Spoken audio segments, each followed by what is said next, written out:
പരിശുദ്ധ പരമദ്വികാരുണ്യത്തിന് നേരവും ആരാധനയും സ്തുതിയും പോഴ്ചയുണ്ടായിരിക്കട്ടെ. പരിശുദ്ധ പരമദ്വികാരുണ്യത്തിന് നേരവും ആരാധനയും സ്തുതിയും പോഴ്ചയുണ്ടായിരിക്കട്ടെ. പരിശുദ്ധ പരമദ്വികാരുണ്യത്തിന് നേരവും ആരാധനയും സ്തുതിയും പോഴ്ചയുണ്ടായിരിക്കട്ടെ.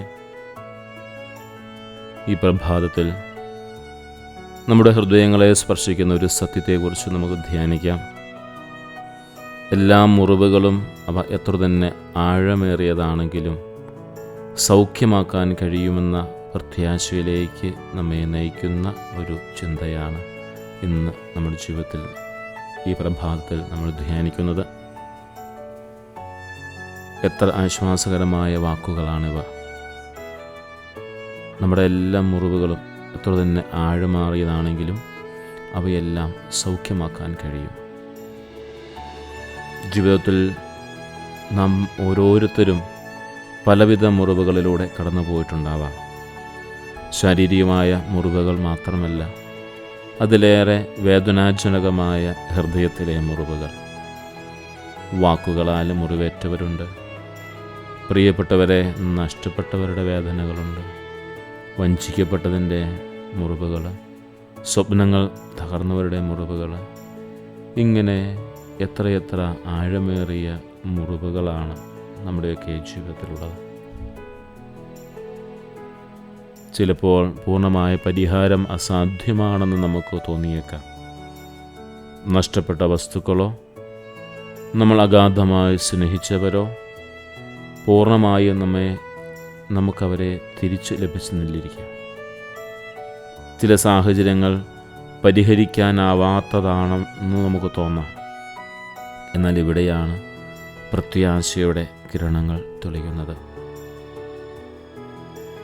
എങ്കിലും തിരുത്തലുകൾ വരുത്താനുള്ള ഉദ്ദേശം അത് ദൃഢമായി തന്നെ നമ്മളുണ്ട് എങ്കിൽ അനുരഞ്ജന പ്രക്രിയയ്ക്കും ഹൃദയത്തിൽ ശാന്തി കൊണ്ടുവരാനായിട്ട് അനിവാര്യമായൊരു കാര്യമാണ്.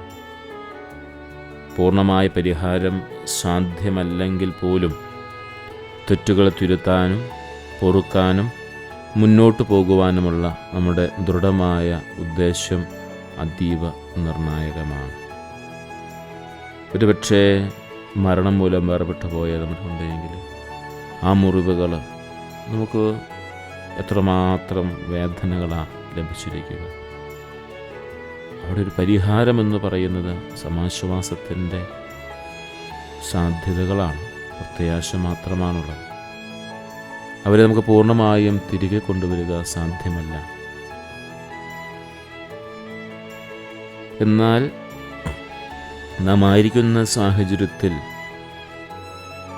തെറ്റുകൾ തിരുത്തിക്കൊണ്ട്, ക്ഷമിച്ചുകൊണ്ട്, ക്ഷമ കൊടുത്തുകൊണ്ട് മുന്നോട്ട് പോകാൻ പറ്റുന്ന ചില മുറിവുകളും വേദനകളും സങ്കടങ്ങളും ആഴമായി നമ്മുടെ ഹൃദയങ്ങളെ മനസ്സിനുമൊക്കെ വ്രണപ്പെടുത്തിയിട്ടുണ്ട് എങ്കിൽ അവിടെയാണ് ഈ തിരിച്ചുവരുവാനുള്ള പ്രത്യാശ കൂടുതലായിട്ട് ഉള്ളത്. ഒരാൾക്ക് സംഭവിച്ച തെറ്റ് ക്ഷമ ചോദിക്കാനുള്ള മനസ്സുണ്ട് എങ്കിൽ, തൻ്റെ ജീവിതത്തിൽ ഒരു തെറ്റ് സംഭവിച്ചു പോയി അതിന് ക്ഷമ ചോദിക്കാനുള്ള മനസ്സുണ്ടെങ്കിൽ, അല്ലെങ്കിൽ ഒരാളോട് ക്ഷമിക്കുവാനുള്ള വലിയ മനസ്സുണ്ടെങ്കിൽ അവിടെ അനുരഞ്ജനത്തിനുള്ള വഴി തുറക്കും. ഇത് മറ്റൊരാളുമായി മാത്രമല്ല, ഒരുപക്ഷേ നമ്മോട് തന്നെ ക്ഷമിക്കേണ്ടി വരുന്ന സാഹചര്യങ്ങളുണ്ട്. ഈ പ്രക്രിയയാണ് ഏറ്റവും വേദനാജനകമായിരിക്കുന്നത്. നമ്മോട് തന്നെ നമുക്ക് ക്ഷമിക്കാൻ സാധിക്കാതെ വരുമ്പോൾ നമുക്കെങ്ങനെയാണ് മറ്റുള്ളവരെ മനസ്സിലാക്കാനും മറ്റുള്ളവരെ ക്ഷമ കൊടുക്കാനും ക്ഷമിക്കാനും ഒക്കെ സാധിക്കുക? നമ്മുടെ ഹൃദയത്തിലേക്ക് ശാന്തി കൊണ്ടുവരുന്ന ഒരു കാര്യമാണ് നമ്മളോട് തന്നെ ക്ഷമിക്കാൻ സാധിച്ചാൽ നമ്മുടെ ഹൃദയത്തിലേക്ക് ശാന്തി കൊണ്ടുവരുന്നൊരു കാര്യമാണ്. കയ്പും വിദ്വേഷവും വെച്ച് പുലർത്തുന്നത് നമ്മളെ തന്നെ മുറിവേൽപ്പിക്കുന്നത് തുല്യമാണ്. ഈശോയുടെ ജീവിതം നമ്മെ പഠിപ്പിക്കുന്നത് ക്ഷമയുടെയും അനുരഞ്ജനത്തിൻ്റെയും പ്രാധാന്യമാണ്. അവിടുന്ന് സ്വന്തം ജീവൻ ബലിയർപ്പിച്ചത് തന്നെ അനുരഞ്ജനത്തിനു വേണ്ടിയായിരുന്നു. ദൈവവും മനുഷ്യനും തമ്മിലുള്ള അനുരഞ്ജനം. ഈ പ്രഭാതത്തിൽ ഈ ദിവ്യകാരുണ്യത്തിന് മുമ്പിൽ നമ്മളായിരിക്കുമ്പോഴും അവിടുന്ന് നമ്മുടെ മുമ്പിൽ സന്നിഹിതനായിരിക്കുന്നത് എന്തിനു വേണ്ടിയാണെന്നറിയാമോ? മറ്റൊന്നിനുമല്ല, നമ്മുടെ അനുരഞ്ജനത്തിനു വേണ്ടിയാണ്. അമ്മയെ പിതാവുമായിട്ട് ഒന്നിപ്പിക്കാൻ വേണ്ടിയാണ്, അമ്മയെ സ്നേഹിക്കാൻ വേണ്ടിയാണ്, നമ്മോട് ക്ഷമിക്കാൻ വേണ്ടിയാണ്, നമ്മുടെ അനുരഞ്ജനത്തിനു വേണ്ടിയാണ് അവിടെ നമ്മൾ ഇന്ന് നമ്മുടെ സന്നിധിയിൽ ആയിരിക്കുന്നത്. ഈ പ്രഭാതത്തിൽ നമ്മുടെ ഹൃദയത്തിൽ ഉണങ്ങാത്ത മുറിവുകളുണ്ട് എങ്കിൽ അവ സൗഖ്യമാക്കാൻ കഴിയുമെന്ന പ്രത്യാശ നമുക്ക് മുറുകെ പിടിച്ചുകൊണ്ട് ഈ പരമദിവ്യകാരുടെ നമുക്ക് ആരാധിക്കുകയും സ്തുതിക്കുകയും അവിടത്തേക്ക് നന്ദി പറയുകയും ചെയ്യാം. ഈശോയെ, എൻ്റെ ജീവിതത്തിൽ പല വിധത്തിലുള്ള ആഴമേറിയ മുറിവുകളുണ്ട്. ഞാൻ അറിഞ്ഞും അറിയാതെയുമായി എൻ്റെ ഹൃദയത്തിലും മനസ്സിലും ഏറ്റിരിക്കുന്ന മുറിവുകൾ ധാരാളമാണ്. ഹൃദയങ്ങൾ പരിശോധിക്കുന്നവനായ ഈശോയെ, നിൻ്റെ സവിധത്തിൽ വന്ന് അപേക്ഷിച്ചവരെ എല്ലാം അവർക്കെല്ലാം സൗഖ്യം നൽകി, കൃപകൾ നൽകി, ശാന്തി നൽകി, സമാധാനം നൽകി, ജീവൻ നൽകി, കാഴ്ച നൽകി, കേൾവി നൽകി, എല്ലാ സൗഖ്യവും നൽകിയ പരമ കാരുണ്യവാനായ ഈശോയെ, അങ്ങയുടെ സന്നിധിയിൽ ഈ നിമിഷം ഞങ്ങളും പ്രാർത്ഥിക്കുകയാണ്. ഞങ്ങളുടെ ഹൃദയത്തിൽ ഉണങ്ങാതെ കിടക്കുന്ന മുറിവുകൾ അതെല്ലാം ഈശോയെ നിൻ്റെ തിരുരക്തത്തിൻ്റെ അഭിഷേകത്താൽ കഴുകി ശുദ്ധീകരിക്കാനായി ഞങ്ങളെ തന്നെ സൗഖ്യപ്പെടുത്താനായി ഞങ്ങളെ തന്നെ പരിപൂർണമായി സമർപ്പിക്കുന്നു.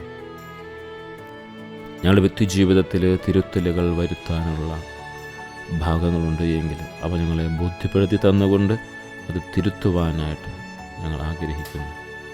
അവരോടൊക്കെ നമുക്ക് ക്ഷമിക്കാറുണ്ടോ അവരോടെല്ലാം പരിപൂർണമായി ക്ഷമിക്കാനായി ഞാൻ സന്നദ്ധനായിരിക്കുന്നു. അനുരഞ്ജനത്തിനായുള്ളൊരു ദൃഢമായ തീരുമാനം എൻ്റെ ഉള്ളിലുണ്ട്.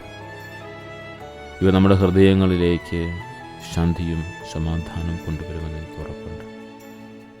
ഓ പരമകാരുണ്യവാനായ ഈശോയെ, നീ ഞങ്ങൾക്ക് കാണിച്ചു തന്ന ക്ഷമയുടെയും എളിമയുടെയും പാഠങ്ങൾ ഞങ്ങളുടെ ജീവിതത്തിലും പ്രാവർത്തികമാക്കാൻ ഞങ്ങൾ ആഗ്രഹിക്കുന്നു.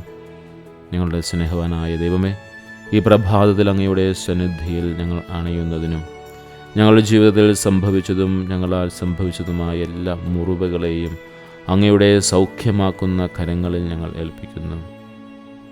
തിരുത്തലുകൾ വരുത്തുവാനും ക്ഷമിക്കുവാനും അനുരഞ്ജനപ്പെടുവാനുമുള്ള കൃപ ഞങ്ങൾക്ക് നൽകണമേ. ഞങ്ങളുടെ ഹൃദയങ്ങളിൽ സമാധാനവും ശാന്തിയും നിറയ്ക്കണമേ. ആമേൻ. പരിശുദ്ധ പരമദിവ്യകാരുണ്യത്തിന് എന്നേരവും ആരാധനയും സ്തുതിയും പുകഴ്ചയും അർപ്പിക്കുന്നു. പരിശുദ്ധ പരമദിവ്യകാരുണ്യത്തിന് എന്നേരവും ആരാധനയും സ്തുതിയും പുകഴ്ചയും ഉണ്ടായിരിക്കട്ടെ. പരിശുദ്ധ പരമദിവ്യകാരുണ്യത്തിന് എന്നേരവും ആരാധനയും സ്തുതിയും പുകഴ്ചയും ഉണ്ടായിരിക്കട്ടെ. നമ്മുടെ കർത്താവ് ഈശോ മിശിഹായുടെ കൃപയും പിതാവായ ദൈവത്തിൻ്റെ സ്നേഹവും പരിശുദ്ധാത്മാവിൻ്റെ സഹവാസവും നമ്മെല്ലാവരോടും കൂടി ഉണ്ടായിരിക്കട്ടെ, ഇപ്പോഴും എപ്പോഴും എന്നേക്കും. ആമേൻ.